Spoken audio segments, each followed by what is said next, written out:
We're back here on CBS Sports HQ. I'm Jordan Giorgio. Mackenzie Brooks is with us to go through who's in and who's out when it comes to the 12-team college football playoff. Let's go ahead and reveal what we can assume right now. And I want to go ahead and zero in on the Big Ten here. As I see you have 7-1 Oregon in that box right now. They have a big game this upcoming weekend on CBS, 3:30 kickoff against Iowa. What would happen if they were to lose that game? Well, let's just a quick backtrack of just like what we're looking at so far. These are teams that we could assume are likely to make the college football playoff, right? We know we're probably going to get 4 SEC teams at minimum here with Bama and Georgia. We like making the SEC championship. Texas A&M obviously undefeated right now. Ole Miss looking on their way to finishing at least 10-2.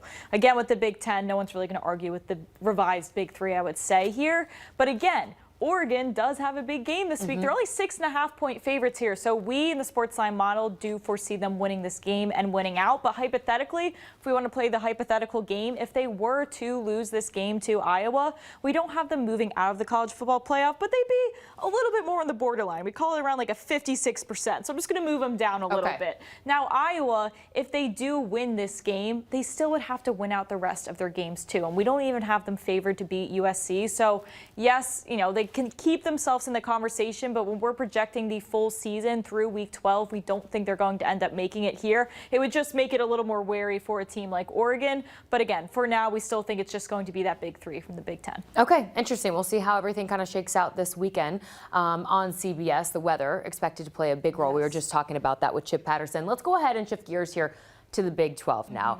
Big question mark, if you will. A lot going on there. Yeah. We have a huge matchup, ranked on ranked, Texas Tech taking on BYU. How impactful will that game be? This is going to be a very big swing game. So right now, we like both of these teams to make the college football playoff because they're both playing a high enough caliber football to get a second team from the Big 12. We always thought there was going to be 3 teams between the ACC and the Big 12. Was it going to be 2 ACC and 1 Big 12? Was it going to be 2 Big 12 and 1 ACC? All of those things. The way things have shaken out, it seems like it will be the Big 12 that is more likely to get the 2. So we like Texas Tech to win this weekend, and we like Texas Tech to also win the Big 12 championship. So they're going to be our Big 12 winner here. So we're going to put them in this box as well. As far as BYU, even if they lose this game versus Texas Tech, they still have a good likelihood of winning out the rest of the season and then making the Big 12 Conference Championship. So again, if you're not supposed to be punished for playing in the Big 12 Conference Championship and potentially getting a loss, they should technically still be able to make it into the college football playoff. So right now, this is what we are seeing as the most likely scenario with both of these teams making it from the Big 12. Okay, most likely scenario. Yes. Let's dive a little bit deeper here, because with all that kind of being said, how does whatever plays out here impact what's going on in the SEC? Right. So the SEC, we want to say for sure we're going to get 4 teams. That 5th team is going to be dependent on how many teams we're getting from the Big 12 and the ACC. So right now we have 3, which only leaves room for 4 over here. But if for whatever reason you see BYU lose this game and then they lose to Cincinnati and then they lose the Big 12 championship, or it's Texas Tech. If Texas Tech loses this game, right, they lose their at-large chance here. So there's a chance if we don't get the situation we just talked about, in my eyes, it would probably likely be BYU that doesn't win out. Maybe they end with 2 losses. We would only have 1 team representing the Big 12, and that leaves room for the Texas Longhorns to represent a 5th team for the SEC. So this is going to be the shakeup, and I think when we are in December talking about this, people getting frustrated is, are we going to punish a BYU for potentially losing in the Big 12 championship,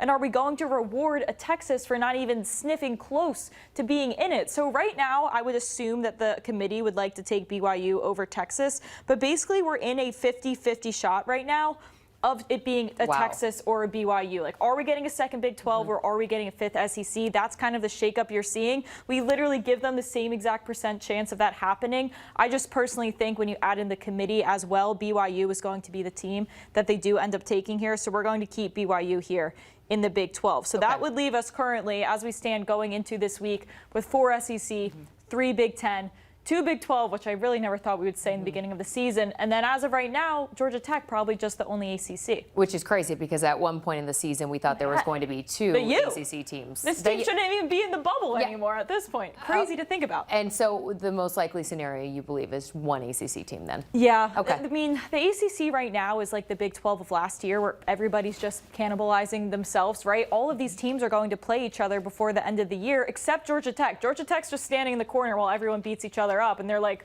I'll see one of you guys in Charlotte to play the ACC championship. We do think that Georgia Tech will win the ACC championship. If you want to look at all of these games, too, that you're seeing, again, you have SMU playing this week. You have Syracuse playing this week. You have Clemson playing this week. But Louisville, all of these games, again, none of them playing each other right now, but eventually down the line, they will end up playing each other. And I think between all of those, you're going to see them all beat up on each other. And Georgia Tech just has the resume. Even if they drop a game to Georgia, they're still going to make the ACC championship. And we do have them power ranked higher than any of these teams combined. But if we want to play the fun hypothetical, which I don't like to play because I'm a Georgia Bulldog fan, but what if they pull off that upset versus Georgia? We give them a 15% chance to win right now. Crazier things have happened. We don't have to think much farther than last Thanksgiving when they almost lost in 8 gajillion overtimes. Yeah. It's possible.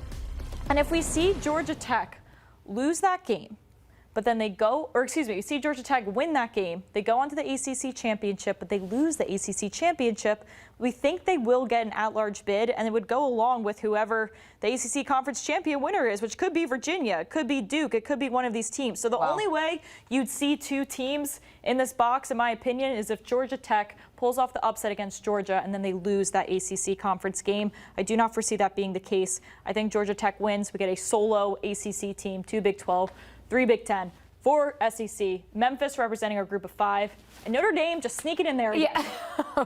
And no one's happy about it. Per use. Listen, I did, anything can happen. It's college football. I learned my lesson last year in Dublin with this Yellow Jackets team. We'll see what happens. Mackenzie Brooks, take a breather there, my sister. You could get more from Mackenzie and Company. Inside the lines, always the best projections, the best prices, and the best bets across all leagues. Scan that QR code on your screen right now.